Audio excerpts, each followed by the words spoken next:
Welcome to the Heart for God podcast.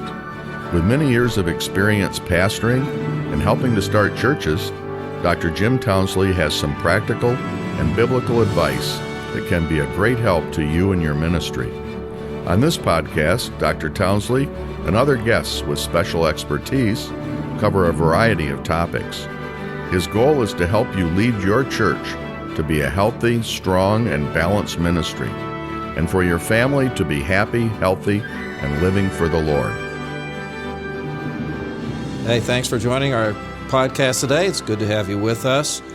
And I have with me today Pastor David Barker. David Barker. Yes. And his wife happens to be sitting here. I don't know if she's going to add anything, but she's sitting here with us, Mary Ann. And we've been doing a church review at River Valley Baptist Church in Ansonia, Connecticut. Now tell me, Pastor, how long have you been the pastor here? It'll be 12 years next month. And how did you come about becoming the pastor here? I was a deacon here for several years, and as the other pastor felt called to go to another area, the church asked if I would take the place. And after several long discussions, it was agreed upon by the church and myself. But now you're thinking about passing the torch, finding a young man to come in. Tell me about that. Yes, it's been, as I said, 12 years, and it just seems time. I'm 67 years old now. I'm not as clear as I'd like to be, we'll say, and I just know it's time to pass the torch on to somebody else. The church has agreed to this, that it is probably time to bring in a young man, get the enthusiasm started, as I've been told, to get the momentum back that I've experienced so many years ago. Okay, so Ansonia is right on Route 8 between Waterbury and Bridgeport, Connecticut, a little closer to Bridgeport than to Waterbury. Correct. And you have towns around you. So there's Seymour just up the road from the church. What other towns are around? Yeah, that's why it's called the River Valley Baptist Church. It's along the Naugatuck River, which Route 8 runs by. And it's we serve Seymour, Ansonia, Derby. We go into Shelton and Beacon Falls and Oxford also, and pretty much the only Baptist church covering those areas.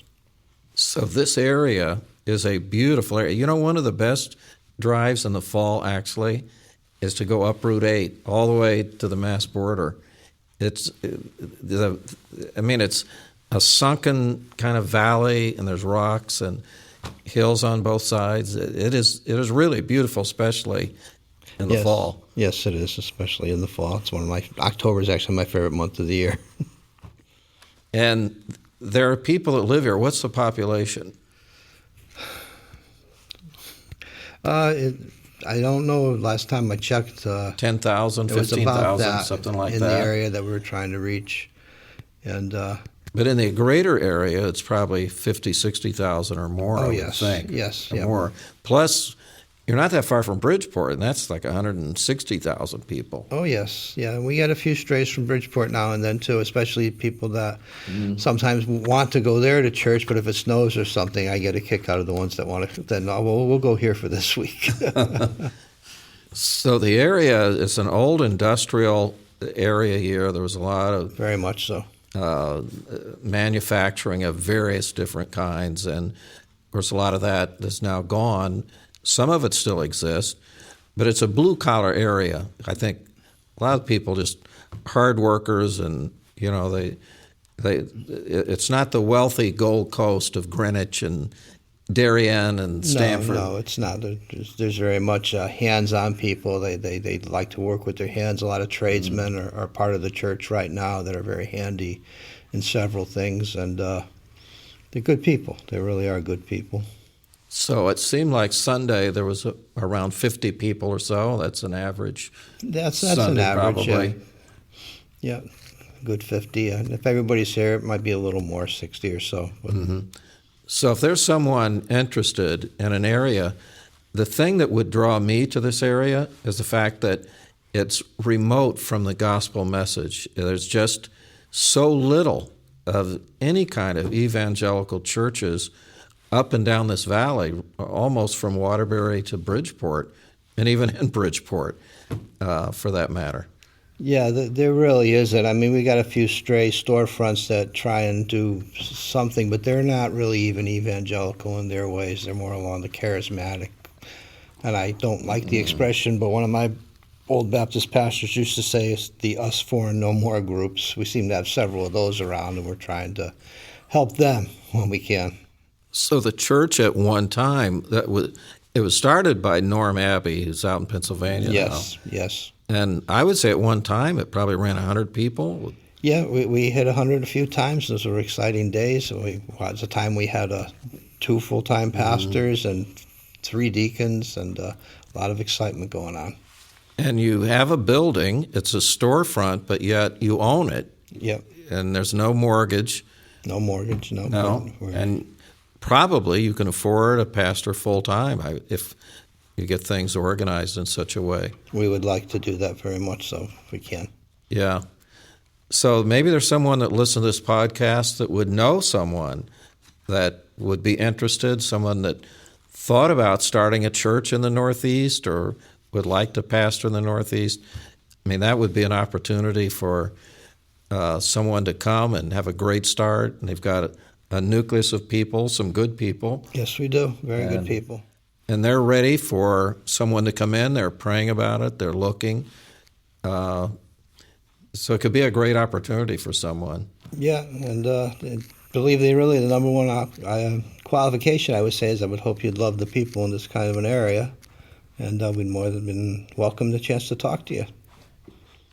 And I think the potential is very, very great. And not only to see someone come in and pastor this church and see it grow, but even to establish other churches in this greater area. If you go to Bethany, which is not all that far from here, I don't think there's anything. There's nothing. I mean, when I say nothing, I don't think people in the South can comprehend how little Bible emphasis there is in some of these towns. And if you go toward Oxford and farther south, because it gets pretty ritzy if you go too far, but again, you go east and west, north and south, and you've got to go 15, 20 miles, and still there's hardly anything. Right, except the major cities around us have some good works there, but nothing in between those two, except us sitting here, by God's grace. Well, we're praying with you that God will lead the right person, and we'd like to see this church go forward, and a young man come in with a renewed vision, and for people to get behind that young man, and I'm excited to see the possibilities of what God could do here. We are too. We're very much excited for that. It's a good core group. Property's paid for. I think there's a good opportunity for the right man. Yeah, and the church is not in debt. There's a little bit of money in the bank, not a lot, but there's a lot to be thankful for. And compared to a lot of places, it's not awfully expensive to find a place to rent, to live, or to buy a home compared to what's happened in other places. I think it's more reasonable. So all of that is something attractive in a way, too. Yeah, we'll work with anybody that would consider this. We'll see. Well, that's great. Well, I appreciate you taking the time to explain about the church. And, we've been doing a church review. We're going over a lot of information, a lot of things that I think can make the church even stronger. But I appreciate you taking the time with me today for the podcast. Oh, glad to. Thank you for this. All right, God bless. Thank you so much for listening today. Thank you for listening. If you enjoyed the podcast, consider sharing it with a friend. You can also follow at Dr. Townsley on Twitter or on Facebook at Jim Townsley.